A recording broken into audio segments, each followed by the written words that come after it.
Assalamu alaikum wa rahmatullahi wa barakatuh. My dear students, hope you all are fine.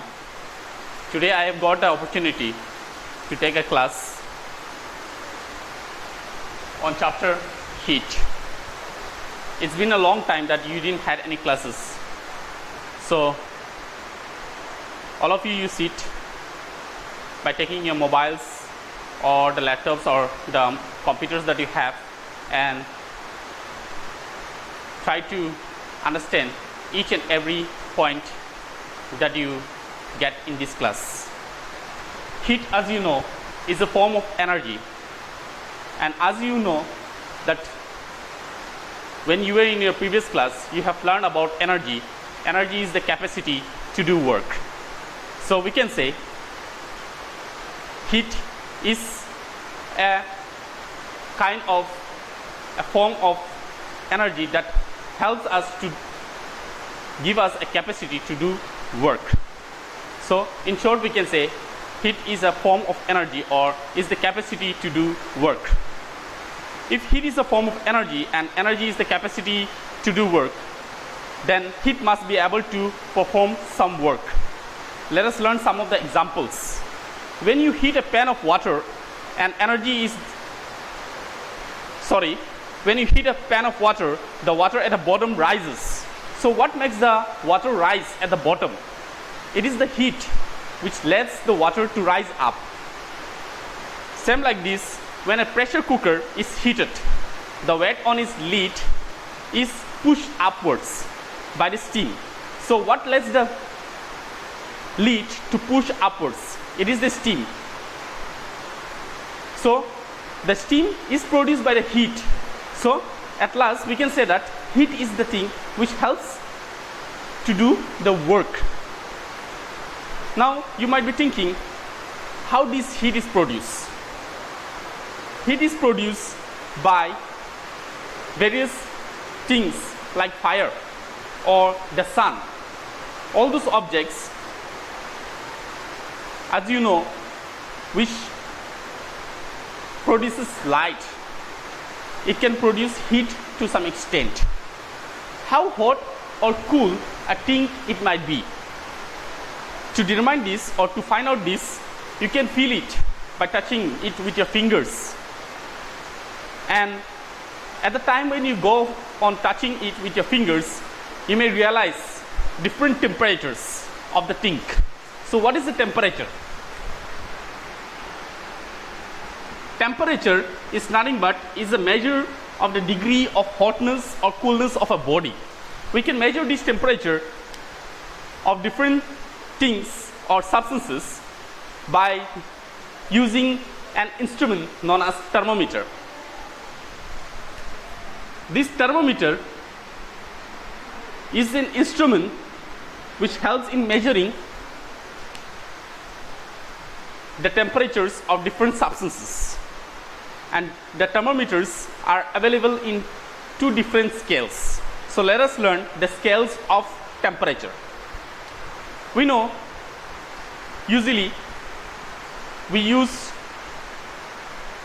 Celsius scale thermometer. So this Celsius scale thermometer,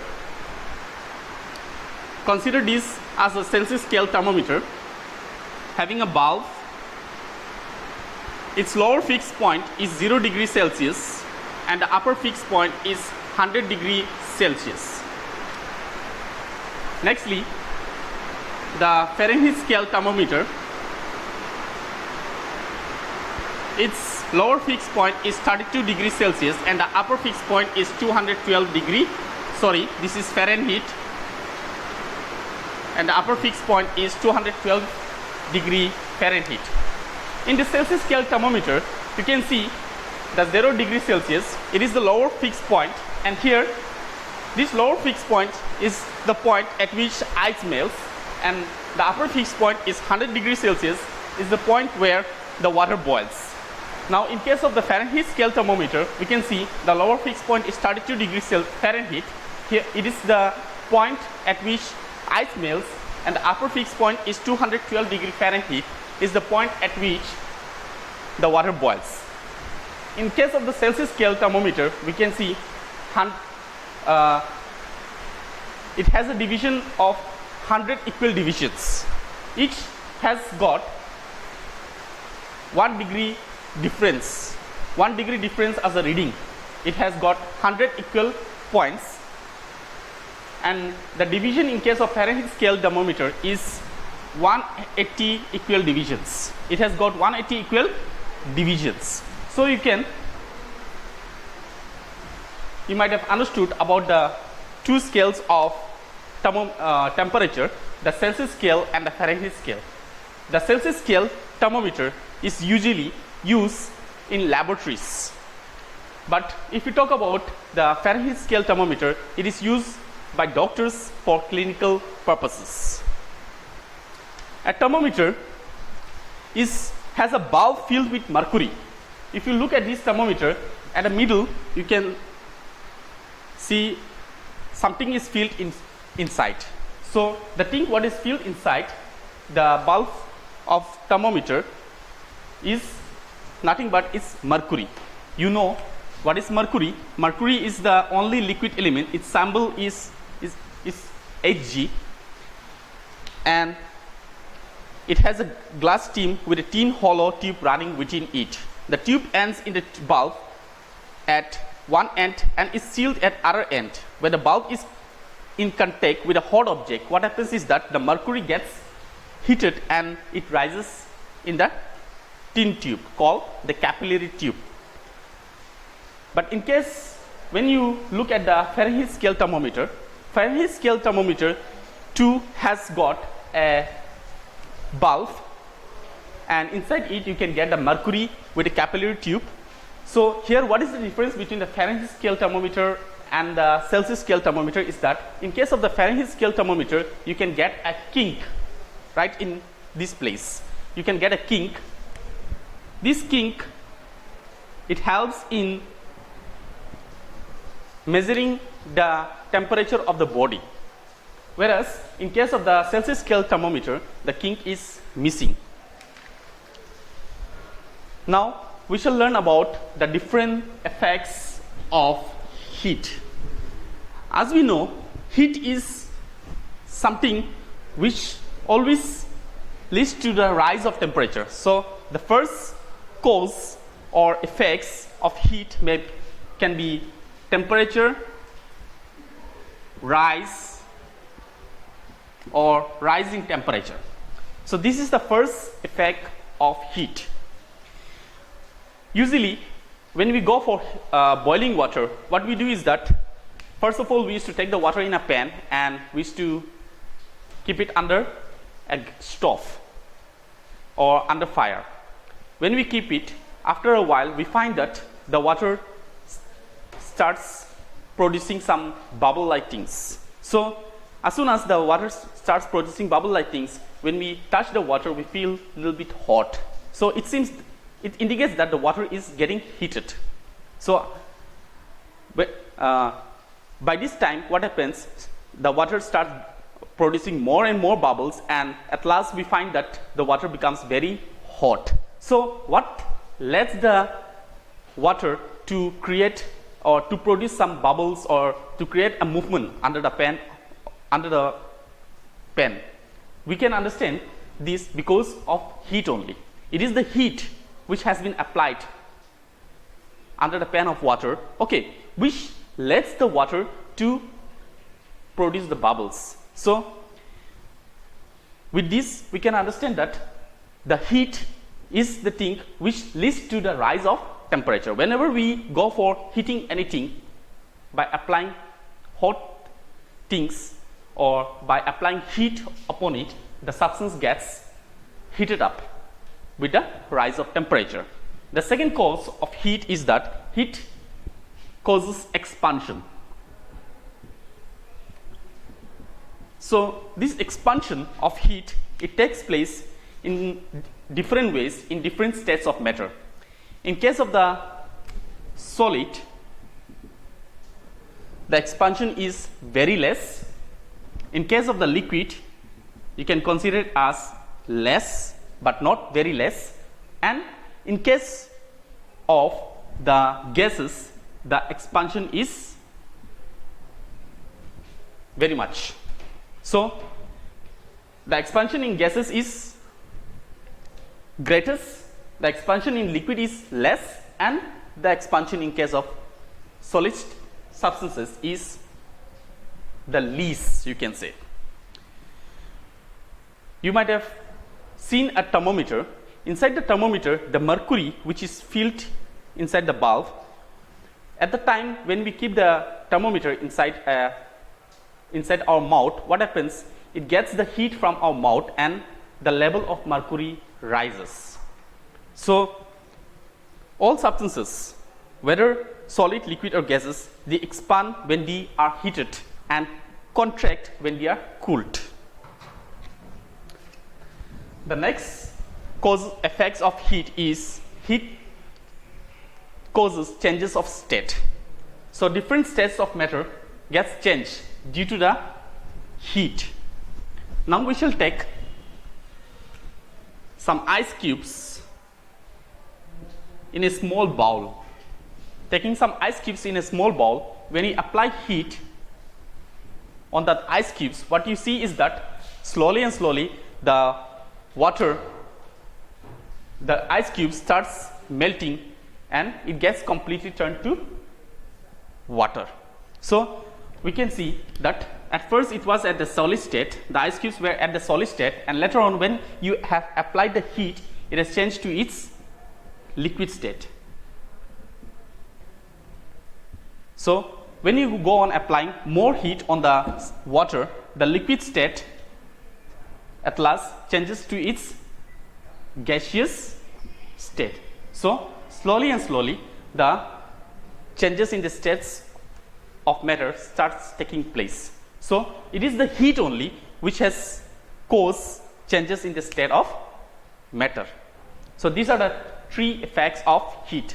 Now we shall learn how heat flows from one substance to other substance, or how it flows or travels from one body to other body. There are 4 different ways by which heat flows or travels from one object to other object. The first way is through conduction. What is conduction? It's the flow of heat through a substance without the movement of the substance itself. If you need heat to be conducted from one body to another, the body must be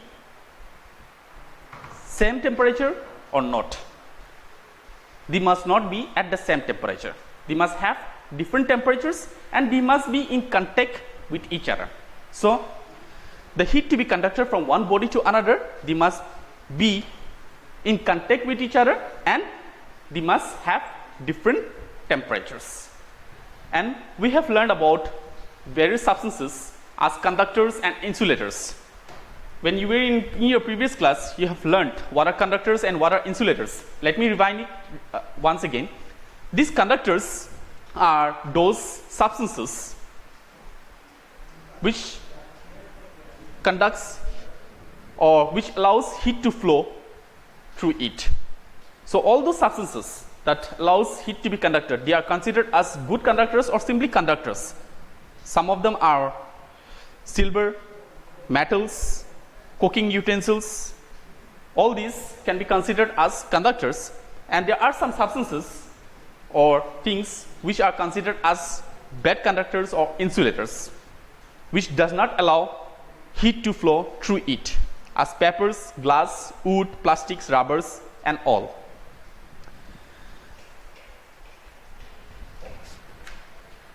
The next way for the flow of heat is convection. What is convection? It's a process of transfer of heat in a liquid or gas by the movement of liquid or gas. As we all know that at the time when we apply heat under a pan of water, what happens is that along with the formation of the bubbles, we happen to see some movement under the water. So this movement, it leads the water to get heated, and it is the heat which creates the movement on the water. So this movement, it sets up a kind of current known as convection current. So convection is nothing but is the process by which heat travels in a liquid or gas with the movement of the liquid or gas. There are different importance regarding the convection currents. All of you might be having these ventilators or exhaust fans fitted in your rooms. These ventilators and exhaust fans are usually found nearby the ceilings of a room because the air we breathe out is very warm and lighter than ordinary air. It rises and escapes through the ventilators or exhaust fans, and cool, fresh air enters through the windows. Hot smokes and gases from industrial furnaces rise and escape through the chimneys, much as the smoke escape from the chimneys in the shoebox. So these are some of the importance of convection currents. The next way for the flow of heat is radiation. It's a process by which heat travels without the help of any material medium like solid, liquid or gas. It doesn't require any material medium. We know that the heat of the sun reaches the earth very easily. It doesn't require any contact with any substances like solid, liquid or gases. So radiation is a process by which heat travels without any material medium. When heat falls on any substances that is produced by the sunlight, or what happens is that the heat gets radiated. So the heat that gets radiated after falling on an object is known as radiant heat or radiant energy. All the substances do not radiate heat in the same way, or they don't have the same radiant energy. Different substances, they have different radiations according to the color of the object and the nature of its surfaces. Those objects which has got shiny smooth surfaces, they are considered as better reflectors. If they are considered as better reflectors, means they are able to radiate more heat, while dull or rough surfaces, they are considered as better absorbers. Black objects are again in fact the best absorbers of radiant heat. Thank you. With this I end up my class.